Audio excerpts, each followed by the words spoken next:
komunistët që do ta prishnin me dhe pa Jugoslav, sepse nuk u intereson për serbët. Enver Hoxha, sekretari i Komitetit Qendror të Partisë Komuniste të Shqipërisë, Mukjen e morën për një gjë formale, ku do të veni më tepër t'i thoshim të katët të vërteta të Fytyr Ballit dhe të lanin duart përpara popullit për veprimet që do të bënim më vonë. Ku është thënë kjo? Kjo është thënë plenumin e Beratit. Po? I cili në çfarë pozitash i ka thënë Enver Hoxha, sepse kthehem te ajo që theksoj gjithmonë, aq sa ndoshta bëhemi bezdisur edhe për jo nuk bësh fare bezdisur, pse thua? Kritika e burimit historik. Në Berat, Enver Hoxha është detyruar të gëlltizë dhe pranoj shumë gjëra, sepse ishte në rrezik, ishte duke u zhvendosur sigurisht me ndërhyrjen e Tempos me shok që përdore e Jugoslavëve. Pra, është detyruar të bëjë autokritik, të pranoj dhe gjëra më shumë se sa e tregon realiteti historik. Pra, aty unë i marr për vete me shumë kujdes të gjithë dokumentacionin edhe të lanin duart përpara popullit për veprime që do bënin me armë, me vonë. Të vazhdoi pak më poshtë edhe këtë që duhet ta kishim provuar edhe një herë Mukjen, thotë. Jo t'i binim aq shkurt, por duhet ishim munduar të thrisnim dhe të bashkonim me ne pjesën e shëndosh të nacionalistëve, patriotëve të ballit kombëtar, që nuk deshën bashkëpunimin me gjermanët, por që ishin për luftë. Pra, është një autokritikë e cila shkon natyrshëm në të gjithë. Harry Fultz, drejtori i Institutit Amerikan dhe numri 2 i shërbimit njohësi më i mirë i politikës shqiptare diplomatik mbas luftës së botërore. Balli kombëtar ndoshta kërkonte ndonjë arsye për të prishur marrëveshjen kur u bë e qartë se mund të kishte një shans për të punuar me gjermanët. Për këtë arsye qëndrimi i Hoxhës i leverdiste ballit kombëtar dhe veç kësaj i silte edhe një farë kapitali politik. Po, siç i pruri. Edhe sot e kësaj dite, dhe sot e kësaj dite vazhdon e njëjta gjë e gërshetuar, mos të harruar me propagandën gjermane shumë të sofistikuar.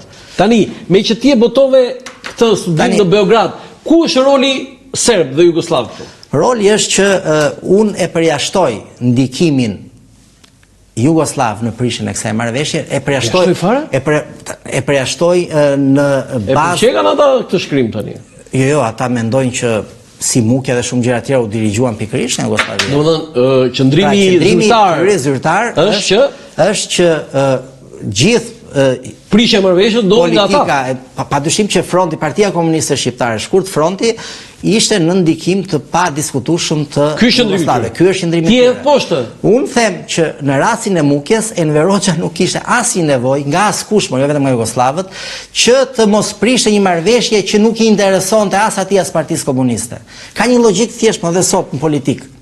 Ti nuk mund të bësh një aksion politik, sikurse ishte lufta, që është më shumë se një aksion, e vërteta, dhe në mes të rrugës kur gjërat kanë filluar, kanë marrë, është organizuar, të harrosh çdo organizim dhe t'ia lësh një forcë tjetër politike ta marrin ata drejtimin. Është logjik politike më. Lulzim Basha për shembull. Këtu më kapes. Nuk di çfarë them, por unë nuk flas dot për njerëz aksidental në politikë. Po, se ti the si t'ia lindë ai. Po nuk lihet pra, po a e la.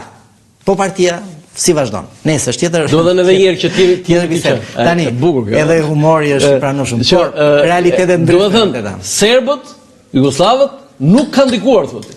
Biseda tani kemi disa kujtime që kur e lexoj Enver Hoxha letrën e Dishnicës edhe u fol për Mukjen, edhe Dushani I lëshoi një çar për Mukjen. E beson këtë? Tani ore e besoj se Dushani ashtu fliste. Por fliste shqip, Dushani fliste shqip me një I parsimuar me një gjuhë shumë të rëndë, shumë vulgar, pra ishte I njohur këtë, po. Po ku e kishte mësuar atë të çarën ai? Kur mësoni gjuhë të huaj, gjërat e para që mëson është e shara. Duhet ta kesh provoj edhe ti. Aty filloj që të marrësh vesh kush shan. Jo, ne takojmë aty brezit nuk kemë mësuar këto të parat se ajo anglishtja e klasës 5 që kam bërë në anglisht ishte kështu this is a pencil. E marr mend this is a table. Flas për të mësuar në rrugë të mirë, në rrugë pastaj. Tani, domethënë, për sa I përket kësaj gjë nuk kishte nevojë që të ndikoj sepse politikisht Partia Komuniste humbiste krejt rolin e saj. Shikoj vendimet, mos merremi me I tha dhe I thash.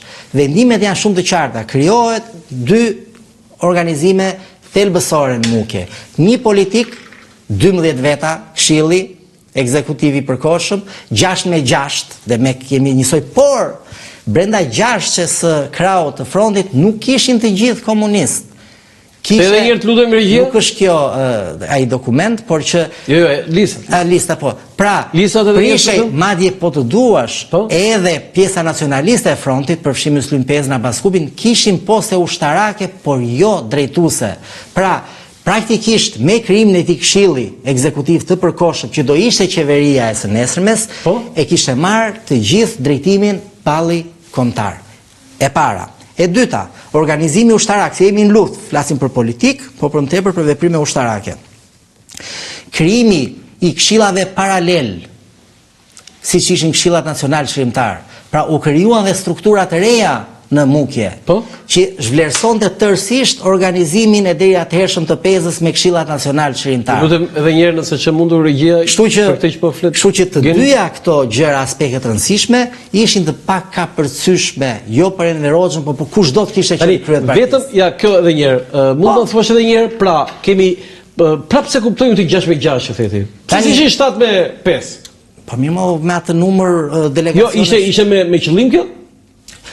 Duhet të përfaqësoheshin në mënyrë të barabartë në komitetin ekzekutiv me qëllim që se është tryezë e përbashkët. Si fronti, edhe balli duhet ketë të njëjtin numër për krah. Tryezë e përbashkët kishim me balli, përfaqësues. ose kishim me- Por brenda frontit Po? nuk janë të gjithë komunistë, të thash. Edhe ju po them, po mundojmë ta sqaroj. Kështu që Partia Komuniste dhe politikisht në këtë gjashtë që ishte brenda këtij organizimi humbiste, pra praktikisht ishte zhvlerësuar si forcë politike, sepse padyshim që lufta po bëj edhe për pushtet. Kush pije? Imagjino një foto ti sikur ti ishe Enver Hoxha me Mitat Frashin. Po ishte një gjë Foto më përpara Foto e lufte luftës. dihet që bënim bisedë. Po sigurisht. Takohesh. Po padyshim. Takuar Enveri me Mitatin? Po që kur e